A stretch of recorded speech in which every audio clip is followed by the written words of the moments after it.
that will be you in 5 years.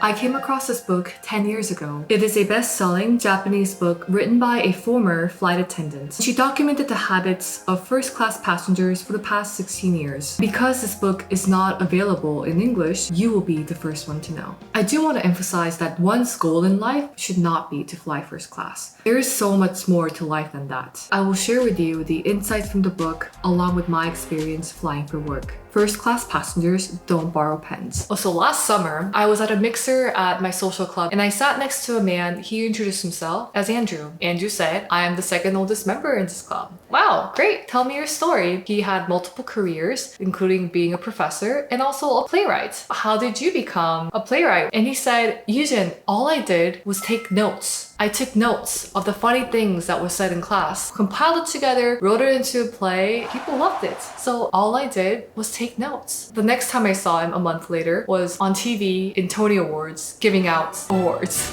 So continue taking notes of your brilliant ideas. You never know where they will take you. You can take this one step further. One time I was flying to Korea. I saw one lady in first class take out a pen and a post-it. Posted on her seat that she'll be sleeping from this time to that time and wanted her meal to be reserved. And that way, her preferences were all ready. Keeping a note is a great way to solidify information. Even the stories I'm telling you today, I can tell them to you because I've been taking notes of all the impressions and thoughts for many years by journaling. I remembered this book because I wrote it down on my iPhone notes. The author said she was surprised that the passengers never asked for newspapers. It's not because they're not interested in the news. They are boarding the flight having already read the news in the morning. One time at work, we were talking about an investment firm that's based in Korea. Because I'm Korean, everyone looked at me and said, "Yujin, what do you think about this investment firm?" And I thought, oh, thank God I read about them the night before. And just like that, you want to be familiar with what's going on in the space, the sector, and the world that you are interested in. Always have an opinion. Next are books. The books that they carry are not something flashy or something that I recognize, but mostly history books or biographies. These are snippets of life of people that I want to meet. The best way to do that is through books. Reading is one of the best ways to learn vicariously. One of my favorite people leaders at work carries a book with him at all times. And whenever he reads, he would underline, mark the pages, and even fold them too.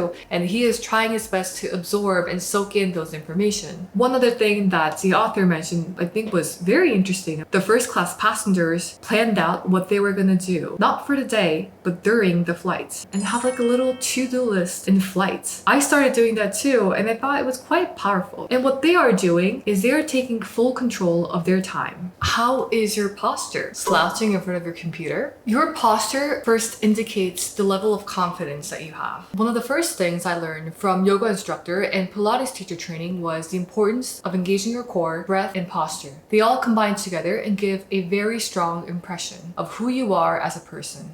It's easy to slouch. It makes it seem like you're hiding something. You have nothing to hide, so continue sitting up straight and don't cross your legs. I found that a lot of the times the people in first class are not afraid to start that conversation and break the ice. One small tactic I've seen people use was bringing out something that others may perceive as a drawback, but incorporating some humor to ask for a favor. I was sitting next to a man while flying from LAX, and he said, "I am bald and I don't have hair. Do you mind if I turn off the AC?" And at that moment, I was taken by surprise because it takes a lot of courage and humility to approach someone like that. But also note that there is a fine line between using self-deprecating jokes at work and not hurting your competence. One of the feedback I got in my earlier days in consulting was be careful of how I'm presenting myself. Instead of saying, "Oh, this is something new that I learned," give credit to the other person and say, "Wow, you are the expert in this and that field. I tend to make fun of myself at work, so draw that fine line and find what works best for you." They had great communication skills and they never raised their voice even when things were not going well. One time I was flying from DC to SF. We were stuck in a 3-hour flight delay. The man next to me was running late to a meeting. I could see that he was visibly frustrated. Even then, he wasn't cursing, he wasn't using foul words. Instead, he used pauses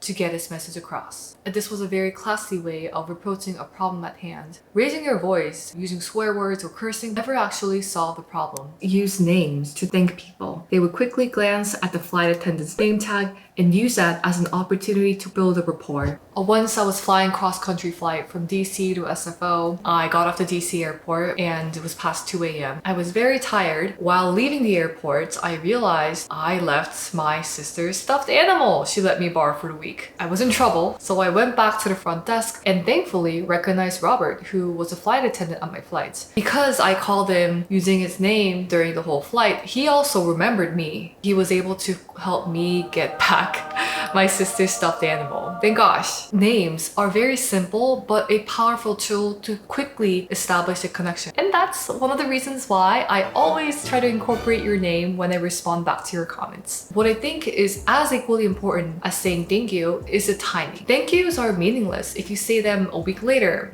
2 weeks, or even a year later. You want to make sure the person that you want to thank gets appreciated at the moment and at the spot. So that way your appreciation gets remembered. So just like that, I thanked Robert and I left him a shout out through the airline customer service. First class passengers treat their things very well. And this begins when they board the flight. When you check in your coat, they would hang things and give it to the flight attendant in the direction that it's easy to hang. A lot of the times they didn't have fancy gadgets or things. A woman who sat next to me shared a story behind the pen that she used to sign important documents, and it's a gift that she's had for over 20 years since her graduation. You can also tell a lot about someone with these small habits. I love my dad. He likes to play this game with me and my sister. He would bring out an old shirt or an old tie and ask us, "Oh, which one do you think is older than 20 years?" But it's a very clean shirt. It's a very well-kept tie. Small things like that tell me a lot about who he is as a person. He's the type of man who would never take anything for granted. He really values the people he come across in life and the relationship he built over life. First-class passengers travel light. I've had the same therapist for about a decade now. When I was really stressed in business school, was going through a lot of drama, I told her about what was happening in my life. She said this and it was very eye-opening. You have a big journey ahead, so travel light.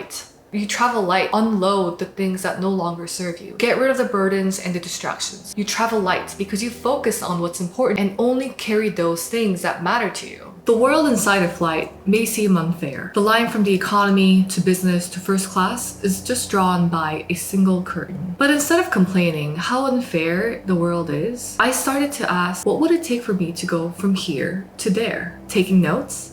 You can do that too. Small increments of changes you make will soon put you in first class because you already have what it takes to take full control of your life. From taking notes, producing the news, reading books, and treating others with respect, you will get closer to where you want to be. You won't be just watching first class flight vlogs because that will be you in 5 years. I hope this book was helpful for you. Thank you for watching and stay healthy.